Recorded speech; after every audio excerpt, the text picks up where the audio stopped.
And the second difference, which we didn't get into, and I just wanted to finish today, I don't have a book, I don't have a child's book for that, is materialism.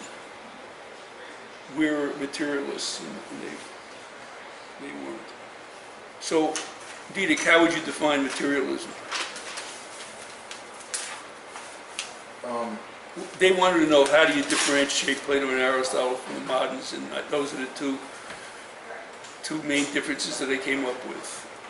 Relativism and materialism. So how would you define materialism? Placing a greater value on objects than anything else, than people, than... Greater? Only value. It's only the material is real. The materialist believes only the material. What you see is what you get. It's only the material is real. And truth can only be accessed through the senses. That's materialism. And Plato and Aristotle weren't materialists. They understood the importance of the material world.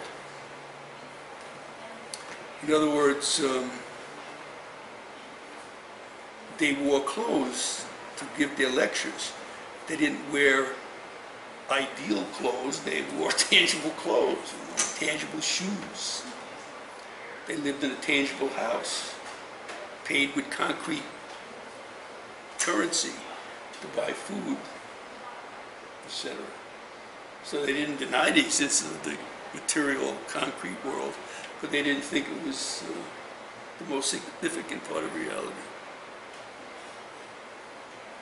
This is where the scientific method comes from, this excessive focus on materialism? Because if you can't... It's part, it doesn't come from it, it's part of that whole movement away from what... And by the way, that's known as an enlightened view, and the view that believes in that the intangible world is the most important part, and believes that we should dedicate ourselves to the search for truth. That's known as the Dark Ages. We talk about bias. How about that? You're enlightened if you don't believe in universal truth. And if you believe that the material world is the only true world. And if you don't, you're part of the Dark Ages. I got two questions. Yes. You said earlier Hobbes was left-leaning, liberal. No, they're liberals. They're not. Okay. There was no. And only in America are they left-leaning and right-leaning. And I don't know if you're going to touch on this later, but I was going to ask you what the difference was between the states of nature between Hobbes and Locke. I knew there were some differences. Well, the most important thing is that you postulate a state of nature. That means that people once lived unassociated with other people. Well, I don't see. I really don't. I mean, they just made that up in their imagination. I don't see any evidence that that could possibly be true. Plato and Aristotle believe that human beings are political. They say it in their own words. That political and social animals. That it's inconceivable that people could have lived without other human beings in some kind of organized way at any time, at any time in history. How would that address somebody like Marx, who said that reality is just what it is because of who has money and resources and who doesn't? Well, that's the connection I was just about to. Good for you. That was the connection I was just about to make, because I suppose with all the great materialists that have existed in Western history since the 16th century, I suppose Marx is the most influential of all. So that's an excellent connection that you made. But I want you to understand an important thing. So the materialists believe that all truth is material and it can only be accessed through the senses. And scientists say that in order to prove what their hypotheses, you have to be able to show that under certain circumstances, a certain number of molecules added to a certain number of molecules will always produce the same result, for example.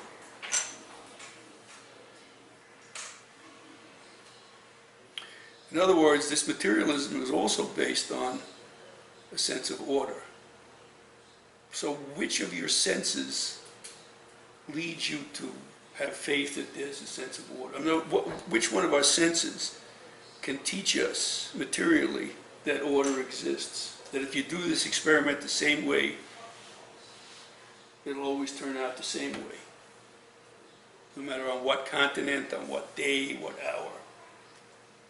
Which one of our senses tells us that order exists? I can do this experiment in a laboratory in Mobile on a Saturday on the 29th of August. And a year and a half later, somewhere in Paris in another laboratory, doing exactly the same experiment will result in exactly the same product. Which one of our senses tells us that order exists? Sight, maybe. Well, but this order is supposed to exist forever, so your eyes won't be able to see 1,000 years from now. Just as your eyes couldn't see 1,000 years before today. So it can't be your eyes. What about your ears? Nothing will be there. Oh, your ears will be gone 1,000 years from now, and they didn't exist 1,000 years ago. So what am I trying to get at? There's no sense experience. I don't want to get ahead of myself. Are you following what I'm saying? In the scientific method, which is a material approach, you have to be able to show something in order to prove it's true. People have to see it. They have to hear it. They have to smell it. They have to touch it. No scientist can tell another person it's true. They have to show it. You understand? So this is based on a faith that order exists. If I can show it today, someone else could show it 1,000 years from now, as they could have shown it 1,000 years before. So I'm asking you, the belief in materialistic science,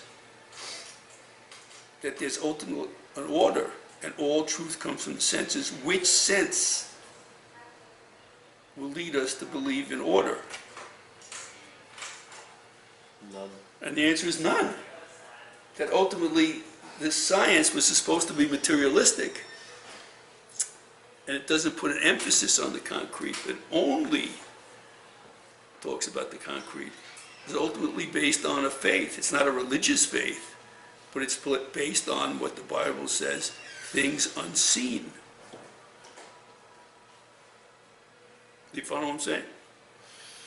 So that's the basic underlying contradiction of our materialistic faith.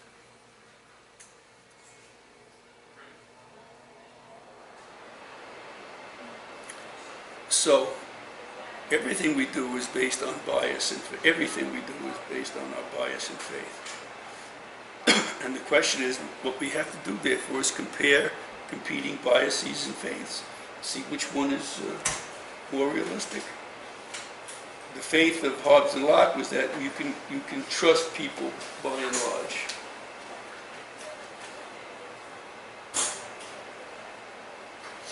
So I say, well, look into your life and see whether or not your life experiences have taught you that you can trust people.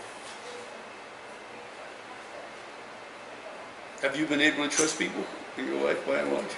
By and large, yeah. I mean, a few outliers, but by and large. I haven't. Me neither. I haven't. Have you been able to trust people by and large? What about you? Depends. What does it depend on? Some people yes, so some people no. So I would say it's kind of. I don't implicitly trust a bunch of people. So I would. But I'm say not talking about a bunch of them. I'm talking about people in general. in general, no. I feel I'm a particularly trusting person. I don't know. Well, the question is does that make sense? I don't know. What would you have to look at to see whether or not your implicit trust makes sense? What would you read? Or, What would I read? yeah. Well, how about history? Yeah, history. Read examples from history. Well, our history has not been, It's not very pleasant. no, it's not.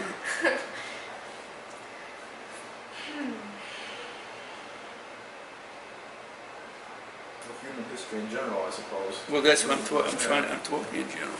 Look at this poor girl, Joan. I mean, what did she do?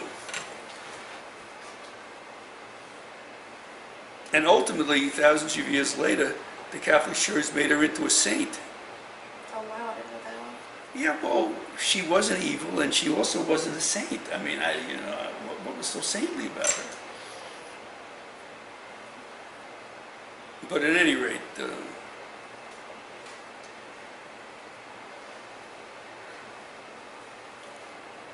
so that's the underlying contradiction of our materialistic scientific method. Having taught that truth can only come from sense experience, ultimately it's based on a faith in order. This experiment will always turn out this, always, under the same conditions, no matter when, where, and how. But you can't experience order in any sentient way.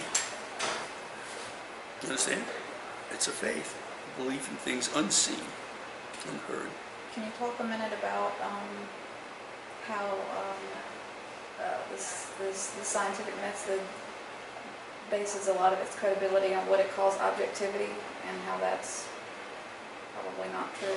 Objectivity's relationship to bias. And They want us to remove ourselves from the study. And it just can't be done.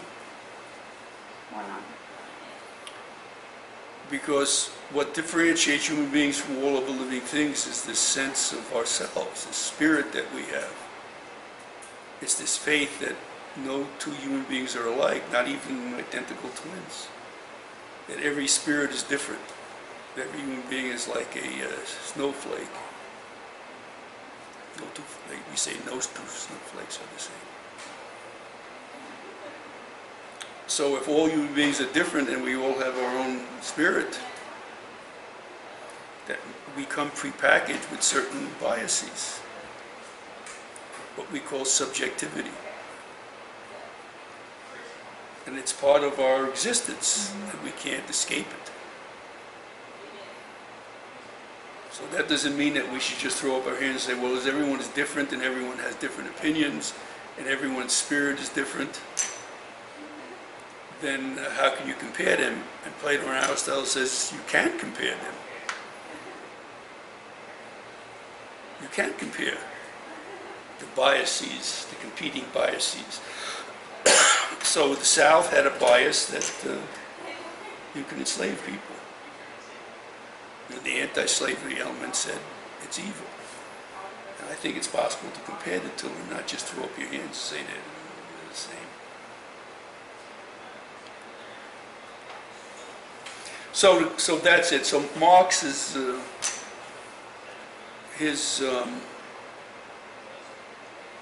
many subplots to his thought, but the two most important are what he called historical materialism and economic determinism.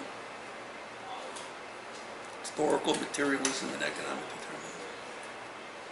Many people in Western history have taught that economics influences our lives. You wouldn't doubt that, would you? No. That the search for dollars and cents, right? Everyone knows that. Yeah. But he didn't say that economics influences our lives. If he said that, he'd be right, but there'd be no originality to his thought. Nobody would remember who he was. They'd be talking about you, right? I mean, so he had the distinctive view that in economic determinism, he didn't say economics influences our lives. He says the search for dollars and cents determines our lives. And who gets more dollars and cents enslave us in one way or another. And he was searching for a way out of that, so that all people could be equal. And because of this, do you know anything about Marx? Have you studied him at all? I have some general, I have a Well, general what do you know? education. It's warm. Okay, what do you know? Well, I know there, according to his thought, there's a ruling class, and then there's an oppressed class, And, you know, the people that are in the ruling class determine what the people in the underclass get and don't get. And because of that, the underclass has a less quality of life. That's my general Yeah, throughout history, idea. there are different kinds of economic systems like slavery and feudalism, capitalism. But no matter what the system was, there were always some people who essentially owned others, made them do their bidding. Some who work and some who benefit from others' work. And you know that he was searching for the end of this exploitation, a condition where everyone would be equal. You know that. I mean, everyone knows that about Marx. Where the standard would be from each according to his ability, to each according to his need.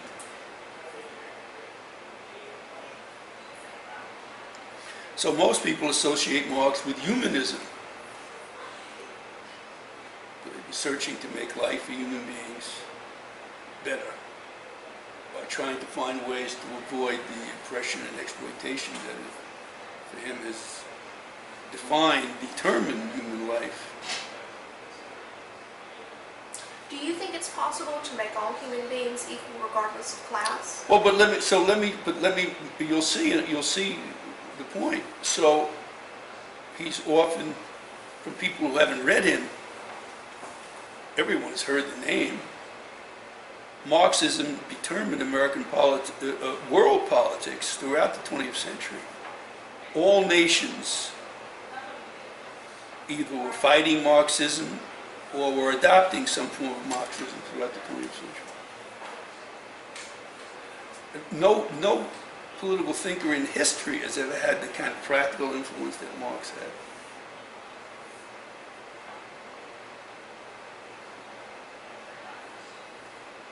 I mean, look at American foreign policy, fighting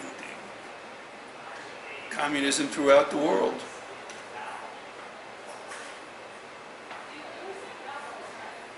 So most people associate him with humanism.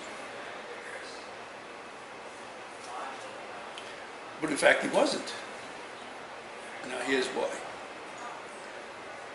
Because we have a spirit,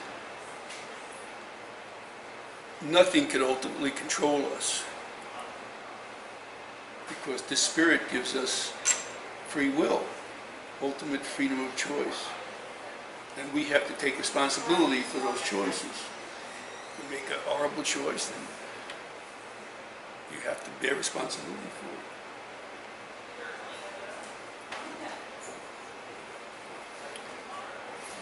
Other living things don't have that freedom. Bears have to hibernate. They have no control over that. They have to hibernate in the winter. Why do you suppose that's the case? Why do you suppose that's the case? Because they're fulfilling a biological drive. But what is it? What is it? What's the biological drive that they can't fulfill in the winter? Which means if they don't hibernate, they'll all die. Well, they eat prodigious amounts of food, mostly fruit and berries.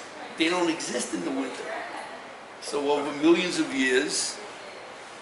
What if they were put in an environment where they had access to fruits and berries and that? Well, but you can't avoid. I mean, I suppose if they stayed in that environment for a billion years, they wouldn't have to do that.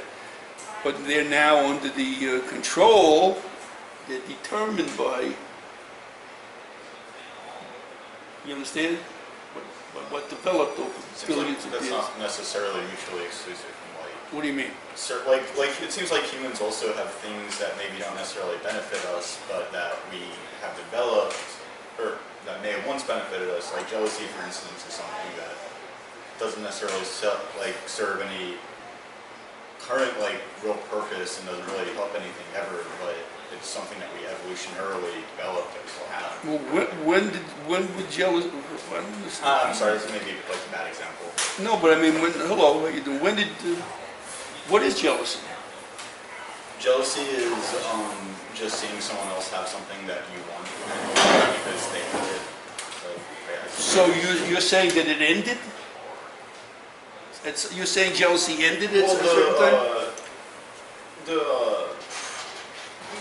know, I say that now, like, in certain capacities, the way it's applied many times, like in interpersonal relationships, for example, as opposed to something like economic exploitation. I mean, you're using these fancy terms. I want you to speak on, I want you to talk in a basic. Yeah. Are you suggesting that jealousy is ended? As No, part no, of no, human no, nature? absolutely. I'm saying that its utility has by and large ended, but except when it comes Well, to... give me an example. And make sure it's a, you know, bottom line kind of example. Give me an area of human interrelationships where jealousy no longer plays a role. Well, it's not to say it doesn't play a role, but it's to say But that's that what you said. That's what you No, said. no, no. Like, it plays a role, but that role doesn't necessarily make those relationships flourish. It oftentimes ends those relationships or causes issues. It always did. Yeah. So I don't understand your point. I think what he's trying to What? say is that we have this innate sense of jealousy in all human beings, Yeah. but it doesn't serve a purpose. Is that what you're trying to say? Well, Maybe it's sort of. not. Well, it never did. It's just part of our negativity. So that's But why I I mean, don't think it of, did. huh? It did. I mean, What? it serves. It's you know, when somebody's poor and they look at somebody who's rich, and yeah, it leads to ambition. It leads to, you know what, like I want that, and it leads them sometimes to go and do great things. I think you're, again, trying to make a connection from the bear, so I lost you from where he was talking Well, about the bear. I think about jealousy as a primal drive, just like the bear has the primal drive to hibernate. And in terms of what you just said, like, I don't necessarily like thinking that that sort of ambition is necessarily the only motivating force that could drive a human being. I mean, like whether it's healthy or not, it's a different story. Sure, But like looking at other populations, like you know, I guess settlers versus the Native Americans. It's like, hey, we like this land, we want this land, and is it a good thing that they killed everybody and took it? No, but like as far as like natural selection goes, natural selection would select for a trait like that. Absolutely. I mean, they come to a place in which they couldn't own property. Somehow we're losing. Property. Yeah. Do you understand the general point? What's the general? The Do you human understand can the choose general how they point I'm trying relate to make? behave. I think I How they What choose is to behave. what is the general point I'm that trying to make? humans do have a unique ability to what? Freely choose their Yeah. actions. The bear can't To resist type of thing. to not be slaves to impulses outside of them. Sure. So you don't think other animals could resist impulses? No, bears can't resist, and I'll go back. Okay. Bears can't resist hibernating in the winter, and I told you where I think it originally came from. That they require so much food that they could never get in the winter in northern climes. So if they didn't go to sleep, they would all die of hunger. That's my guess. Who knows? Right. And so it got part of their being. Why do many species of birds have to fly south for the winter, using that similar way of thinking? They can't warm themselves up. Yeah, they're cold. Yeah, they're cold-blooded, so they'll just become popsicles. It's not a choice they make. Sure. There's something in them that forces them to go to sleep or to fly in another place. That's not really a controversial point. You're saying like we can become like aesthetics or whatever that word is, people who don't like consume. I'm not saying anything, but animals. Why do leaves fall in the? Let me see. In the fall. Because Well, I don't know, but what would be your guess? just the Their cycle? yeah. There's not enough sunlight to Yeah, not produce enough the chlorophyll, I suppose. I don't know. It's my guess. But they all do every fall. Sure. Has there ever been a leaf that said, "I ain't falling this"? Has there? Not in that season. Well, is it comfortable for human beings to live in Buffalo? No. Well, do some live there? Sure. Well, what would be a reason that they live there? Migration. Jobs. Migration. Well, it could be that they have family that they love there. So human beings don't have to go south like birds. Birds don't have a choice. And depressed people actually do sleep through essentially the entire winter. The only clothes they wear are There are pajamas. instances of animals, though. Oh, like look, I mean, sure, are you making you understand the general point? Absolutely. So the general point is that human beings, as opposed to other living things like leaves and bears and birds, have choices. We're not slaves to the material world. Okay? Okay. So we know, for example, through studies that have gone on for hundreds of years, what month? Tell me your name again. Patrick. Are you in law school now? What are you doing now? Took my MCAT. I had did 2 or 3 internships in DC a few summers ago, and then decided I did not want to do law school. Oh, interesting. So I came back to South and finished up my prerequisites for medical school. I had gotten through organic already, you know, by the time, even before I did anything political science oriented. So I had most of them down, finished them up in 2 years, and then I took my MCAT actually last week. And it's a fun 8-hour long. So you're going to apply to South? Oh yeah. Is your father a doctor at South? My father was a doctor at South, so was my mother. It was my mother. They both have private practices in the Foley, Gulf Okay, area. great. Well, I don't In know. that southern Baldwin County, if you will. Great. My sister is in medical school already. So they've done these scientific studies of what month of the year throughout the world most murders take place. Summer months, right? Well, pick one month, would you suppose? July. Well, that's a good, it actually is August. Yeah, That's that good. was my second. Now, what's the reason for that? This has been going on for hundreds of years, because they actually keep statistics of it. Why do you suppose the reason for that is? What was the question? Why do most murders throughout the world take place in the hottest of the summer months? It doesn't take place in the coldest of the... Is this kind of like in dichotomy with like the most suicides taking place in the coldest months? I think you're a very intelligent guy, but you're overthinking this stuff. It's just a very basic question. Why do you think most murders don't take place in, let's say, December? Because it's freezing in December. And no one goes Nobody out. wants to go You don't see outside. anybody to kill. Yeah. Unless you want to kill like a mouse. But, so tell them why most murders take place in August. Because it's so much easier to walk through and look through windows and... Oh, nobody goes. It's because it's so hot that it's easy to annoy people. Yeah. If someone just brushes by you, It's easy I to would annoy like that people. sometimes. it's much easier to annoy people when it's 110 degrees. Plus you're sweating, you want to be active. This class is so intelligent that we'll probably spend like 3 hours on this. So you'll just have to trust me on this. It's easier to get annoyed when it's 110 degrees. It's true. It's really easy to get annoyed when it's freezing out too, though. Well, but nobody goes anywhere to be annoyed. I mean, as you correctly said. So here's the point I'm trying to make. Because with this group, I kind of forget where I'm going. So I'm still stuck on his mother and father have their own medical practices in southern Baldwin County. He was distinguishing between different. So I said, what was I thinking? I don't remember. So anyway, have you ever murdered anyone in August? Have you ever murdered anyone in August? That may be Yeah. incriminating for her. Has there ever been a bear that hasn't slept in the winter? What, Yogi? Human beings have choices. Human beings have choices. I was looking at your shirt, you see that? Human beings have choices. You understand? So, a humanist understands that and appreciates that distinction, that human distinction.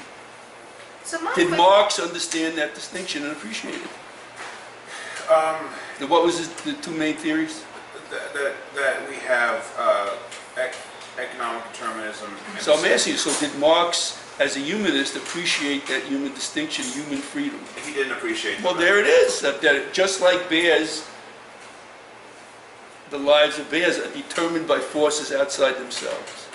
Just like the lives of birds are determined by forces outside themselves. Not only do they travel south, but they'll go back to the exact same pond. I mean, it's truly remarkable. Have you ever seen somebody will fly along with ducks as they're flying south from Canada? Have you ever seen those? It's amazing. I mean, there's something built into these geese. They know exactly where they're going. So my question is, and I'm not sure if you've addressed this. So Marx is not a humanist, as he's often. He's a materialist. And materialists do not appreciate the radicalness of human life, and that is our freedom. Yeah,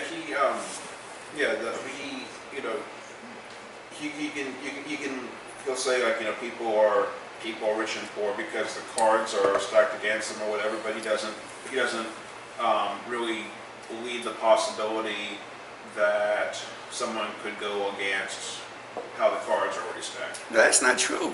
That's not what I'm saying. That's not what I'm saying. You're looking at it in a micro way. He was talking in a macro way. He's not saying that a poor person couldn't become rich. As a matter of fact, he wanted them to become rich. That's not the point. The point is that whether you're rich or poor is beyond you. The system, the economic system that exists at the time, doesn't influence you, as everyone knows. It determines everything you do. And that's not humanistic, because it denies the freedom of human beings that humanism is based on. It's based upon.